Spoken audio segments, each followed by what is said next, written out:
নমস্কার বন্ধুরা, আজকের আমার রেসিপি হচ্ছে ডিমের ঝোল। আপনারা দেখতে থাকুন। কড়াই গরম হয়ে গেছে, এবার আমি তেলটা ঢেলে দেবো।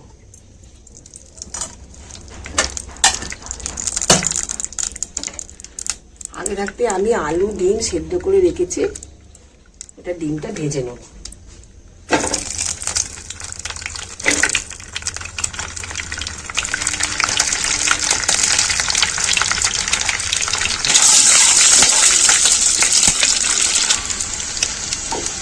ভাজা হয়ে গেছে, ডিমগুলো এবারে তুলে নেব।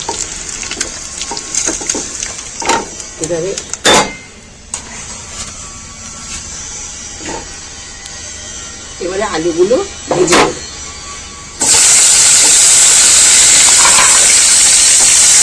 ঠিক আছে, এবারে তুলে নেব।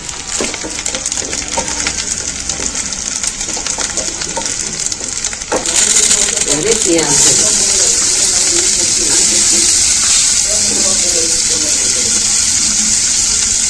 এবারে একটু লবণ দেবো।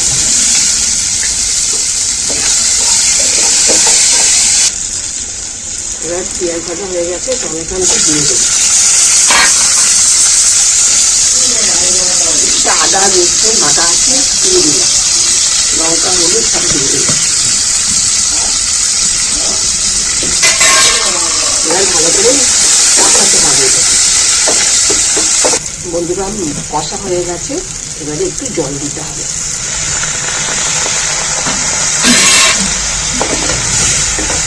এবারে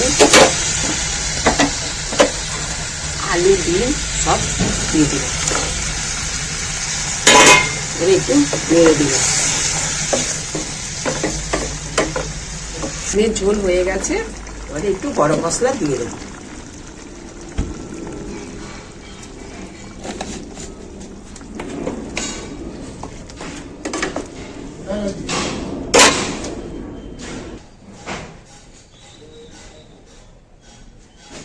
আজকে আমাদের রেসিপি ছিল ডিমের ঝোল। আমার রান্না হয়ে গেছে।